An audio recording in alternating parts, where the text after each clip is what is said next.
Support for this podcast comes from the law firm of Davis Malm. Whether you're a developer, property owner, manager, or commercial tenant, their real estate attorneys know the lay of the land, not just the law. Learn more at davismalm.com. WBUR Podcasts, Boston.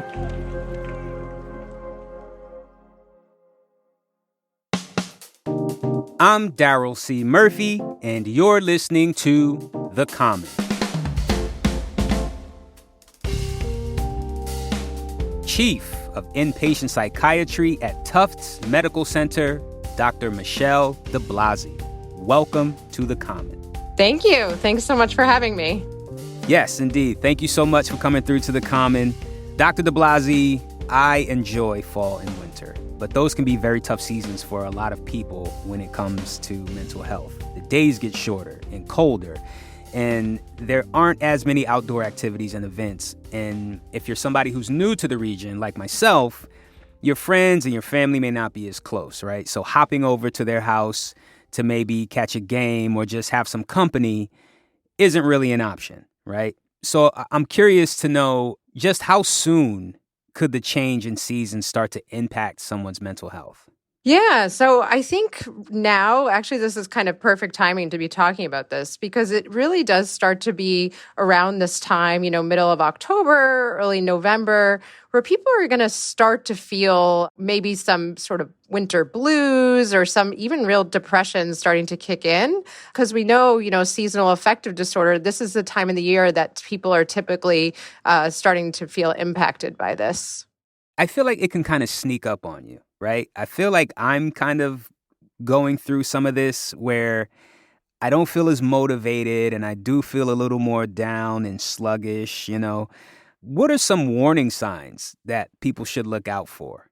Yeah, so I think the biggest things are, starting to feel kind of more down, more sluggish, maybe oversleeping, overeating or eating less, and even having changes kind of in your personality, like feeling more like irritable and anxious, having trouble focusing. Those are sort of the big things that you want to look out for.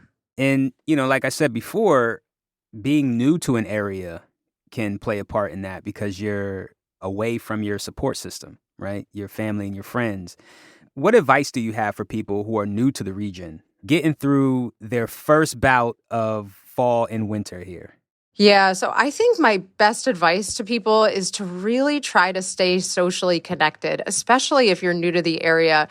Keeping in touch with old friends and family, and then maybe starting to make new friends in the area. Really making a conscious effort to stay socially connected, because I think in the wintertime especially, it's easy to kind of become like isolated, which can kind of lead to possibly feeling more down. So it's very important to stay connected. What are some things people can do to take care of themselves daily to get through, that cold weather sadness? Yeah, so I think the biggest thing actually comes down to the basics that people really don't usually put much thought into it. Coming down to having good sleep hygiene, which basically means making sure you're unwinding before bedtime, getting restful sleep at night, and then, eating healthily, because oftentimes we forget those sort of basic things that really have a large impact on our mood. And then, of course, doing things to help you relax. Like I said, whether that's exercising, doing meditation, listening to music, listening to a radio show, whatever makes you feel good. That exercise can go a long way, right? Definitely. As more people are indoors, that means in today's time, you're probably in front of a screen more, right? Can you talk about how people should be thinking about their time in front of the screen, whether it be, you're watching television or maybe you're on social media? How should people be thinking about those things? Yeah, so I think in terms of screen time, you really want to try to avoid, watching screens at least like an hour before bedtime, because we know there's like this what's called blue light that gets emitted from the screens that can really have a negative impact on helping us to get a restful sleep. So just being careful about the timing and also trying to minimize screens so you're not watching screens, hours on end during the daytime. So just trying to mix it up as well.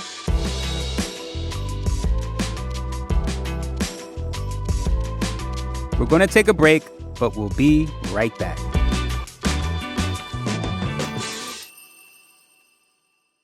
Hey, it's Daryl. I have a favor to ask. We are working on an episode about the return of student loan payments, and we want to know how that's affecting your finances. Have you had to cut back somewhere in your budget? Are you saving less? Or is it just another monthly payment that maybe it's annoying but not very disruptive? Let us know. Please send a voice memo that includes your name and where you're from to our Instagram at WBURTheCommon. You could also send it via email to thecommon@wbur.org. Thanks. Did you kill Marlene Johnson? I think you're one of the first people to have actually asked. From WBUR and ZSP Media, this is Beyond All Repair, a new podcast about an unsolved murder that will leave you questioning everything. Somebody should be in jail for murdering my sister. A woman who's never been believed. As long as they think I have done this, then they're not looking for who actually did this. And that's what makes it a cold case. No, it's a botched case. And a search for the truth, once and for all. Wow, it just gets more interesting. Beyond All Repair. Listen and follow wherever you get your podcasts. Be careful. You're digging in a place that's been very peaceful for a while. Do it anyway. Dig.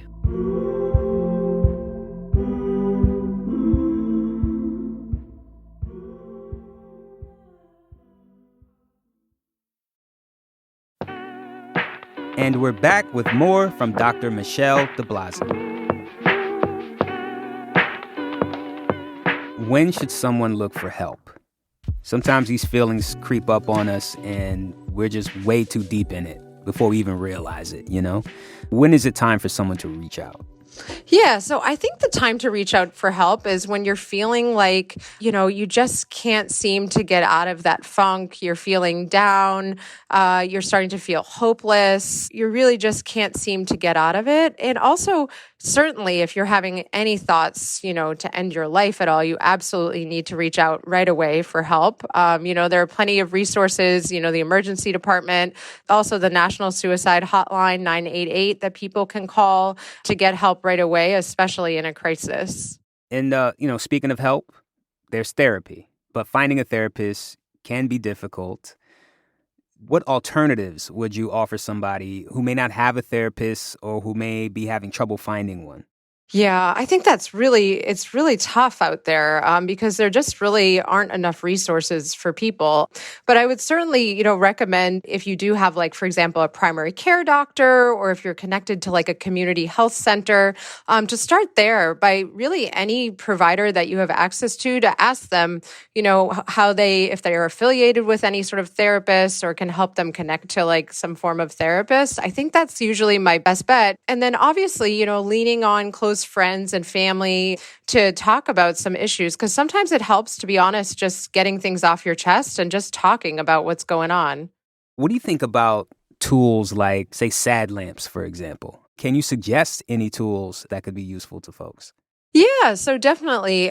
So for seasonal affective disorder, they do, have lamps. They're called light boxes that you can actually buy, online or in stores. What it is it basically gives you LED light, usually about 30 minutes a day. I would recommend using it, and in the morning, right when you wake up. And so basically what it does is it kind of resets your circadian rhythm, which is your body's 24-hour clock, to kind of give you more energy and to kind of help you to get out of the sort of depression. Another thing to think about as we're heading into these colder months, there's the risk of sickness. You have flu, RSV, COVID.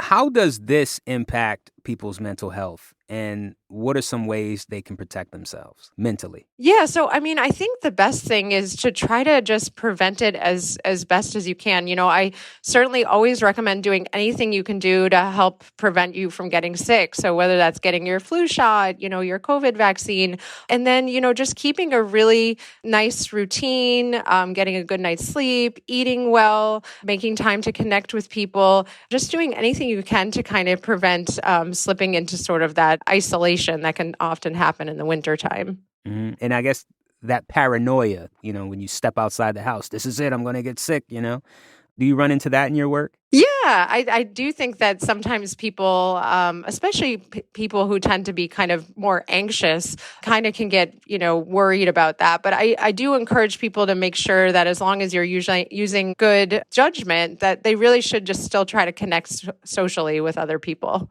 Mm-hmm. Because all that paranoia can just lead to more isolation, right? Exactly. And finally, the news cycle can just be brutal, right? There's a lot of conflicts in the world, natural disasters.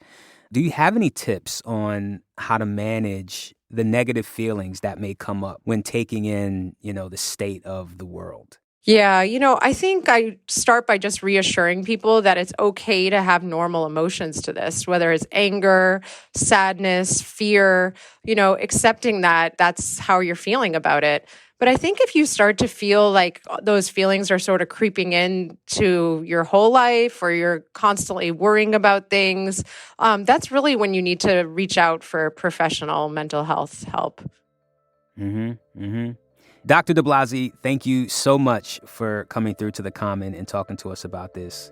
We really, really appreciate it. Of course. Thanks so much for having me. That's Chief of Inpatient Psychiatry at Tufts Medical Center, Dr. Michelle DiBlasi. And that's our show for today. Thank you so much for listening to The Common.